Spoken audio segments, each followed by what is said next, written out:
సుప్రీంకోర్టులో మమతా బెనర్జీకి ఎదురుదెబ్బ తగిలింది. తృణమూల్ కాంగ్రెస్ పిటిషన్ను తిరస్కరించింది.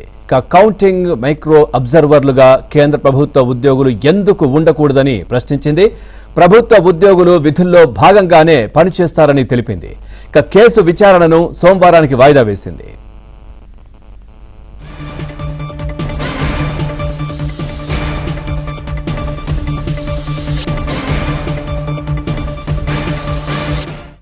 రైట్, బ్రేకింగ్ న్యూస్ చూస్తున్నాం. సుప్రీంకోర్టులో మమతా బెనర్జీకి ఎదురుదెబ్బ తగిలింది. తృణమూల్ కాంగ్రెస్ పిటిషన్ ను తిరస్కరించింది. కౌంటింగ్ మైక్రో అబ్జర్వర్ గా కేంద్ర ప్రభుత్వ ఉద్యోగులు ఎందుకు ఉండకూడదని ప్రశ్నించింది. దీనికి సంబంధించి మరింత సమాచారాన్ని మా ఢిల్లీ కరెస్పాండెంట్ సతీష్ అందిస్తారు. సతీష్, పూర్తి డీటెయిల్స్ ఏంటి దీనికి సంబంధించి?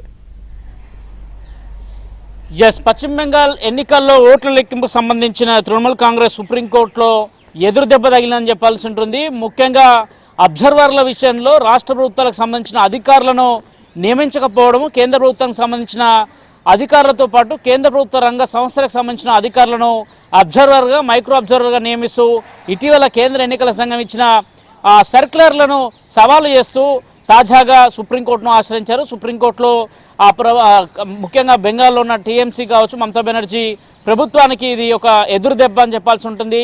గతంలో ఏదైతే హైకోర్టు ఆర్డర్ ఇచ్చిందో ఆదేశాలను సుప్రీంకోర్టు కూడా సమర్థించిందని చెప్పాల్సి ఉంటుంది. ఎందుకు కేంద్ర ప్రభుత్వ ఉద్యోగులు ఉండకూడదనే అంశాన్ని కూడా ధర్మాసనం స్పష్టం చేసిన నేపథ్యం. అయితే రాష్ట్రానికి సంబంధించిన అబ్జర్వర్లు కూడా ఇందులో ఉండాలంటూ కూడా టీఎంసీ పార్టీ తరఫున సీనియర్ కౌన్సిల్ కపిల్ సిబల్ కూడా వాదనలు వినిపించినప్పటికీ కూడా ప్రభుత్వం గతంలో హైకోర్టు ఇచ్చిన ఆర్డర్నే సుప్రీంకోర్టు కూడా దాన్ని సమర్థించడం జరిగింది. ఈ కేసులో పూర్తిగా కూడా పార్టీకి, ముఖ్యంగా టీఎంసీకి ఎదురుదెబ్బ అని చెప్పాల్సి ఉంటుంది. దాదాపు ఇక మే 4వ తేదీనే పోలింగ్ కేంద్రాలు పోలింగ్ ఓట్ల లెక్కింపు ప్రక్రియ జరుగుతున్న నేపథ్యంలో ముందస్తుగానే ఈరోజు తాజాగా సుప్రీంకోర్టుకు సెలవు అయినప్పటికీ కూడా ప్రత్యేక ధర్మాసనాన్ని ఏర్పాటు చేసి మరి ఈ కేసు విచారణను తీసుకున్నారని చెప్పాల్సి ఉంటుంది. విచారణ సందర్భంగా ధర్మాసనం కూడా కొన్ని కీలక అంశాలు ప్రస్తావించడం జరిగింది. ఎందుకు కేంద్ర ప్రభుత్వ ఉద్యోగులు ఉండకూడదు, మైక్రో లెవెల్లో కూడా ఉద్యోగులు ఉన్నారు, రాష్ట్ర ప్రభుత్వాలకు సంబంధించిన అధికారులు ఉంటారు, ఎప్పటికప్పుడు మానిటరింగ్ జరుగుతుందనే అంశాన్ని కూడా స్పష్టం చేస్తూ వచ్చింది. ముఖ్యంగా మమతా బెనర్జీకి హైకోర్టులో కూడా, కోల్కతా హైకోర్టులో ఎక్కడైతే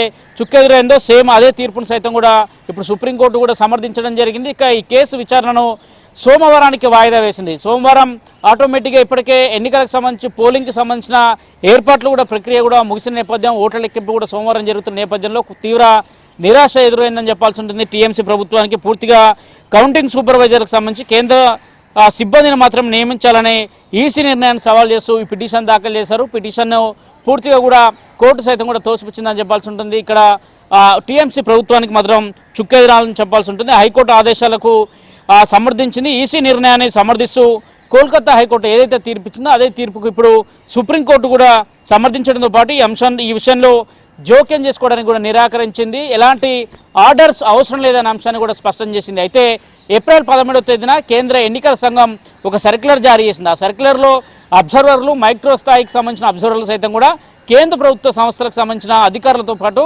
వివిధ కేంద్ర అధికారులు ఉంటారనేది స్పష్టం చేసిన నేపథ్యంలో దాన్ని సవాల్ చేయడంతో కొంత వారికి ఒక ఎదురు దెబ్బ అని చెప్పాల్సి ఉంటుంది. ఇక యథావిధిగా ఓట్ల లెక్కింపు మే 4వ తేదీన కొనసాగబోతుందని చెప్పాల్సి ఉంటుంది. మొత్తం అదే స్థాయిలో కూడా అక్కడే కేంద్ర ప్రభుత్వం సంబంధించిన అధికారులే ఓట్ల లెక్కింపు సందర్భంగా కూడా ఉండబోతున్నారు. మొదటి నుంచి కూడా వారు కొంత అనుమానం వ్యక్తం చేస్తున్న పరిస్థితి నెలకొంది. అందులో భాగంగానే సుప్రీంకోర్టును అయితే ఆశ్రయించడం జరిగింది. సుప్రీంకోర్టులో మాత్రం టీఎంసీ ప్రభుత్వానికి చుక్కెదురని చెప్పాల్సి ఉంటుంది. ఇక రాష్ట్ర ప్రభుత్వ ఉద్యోగులు కాకుండా కేవలం కేంద్ర ప్రభుత్వ సిబ్బంది నియమించడం పట్ల కొంత టీఎంసీ ఆందోళన వ్యక్తం చేస్తున్న నేపథ్యం అయితే చాలా స్పష్టంగా కనిపిస్తుంది. ఇక 4వ తేదీన యథావిధిగా కౌంటింగ్ సందర్భంగా కేంద్ర ప్రభుత్వానికి సంబంధించిన అధికారులు ఉండబోతున్నారనేది కూడా స్పష్టంగా చెప్తుంది. ఎన్నికల ప్రక్రియను నిష్పాక్షికంగా జరగడానికి అవసరమైన పటిష్ట చర్యలో భాగంగానే ఎన్నికల సంఘం ఈ నిర్ణయం తీసుకుందని కూడా కేంద్ర ప్రభుత్వ ఎన్నికల తరఫున సీనియర్ న్యాయవాది కూడా హాజరై ఇదే అంశాన్ని కోర్టుకు వివరించడం జరిగింది. కోర్టు సైతం కూడా ఆ అంశాలను సమర్థిస్తూ కూడా కాసేపటి క్రితమే వాదనలు కూడా ముగించింది. ఇక సోమవారం తిరిగి దీనిపైన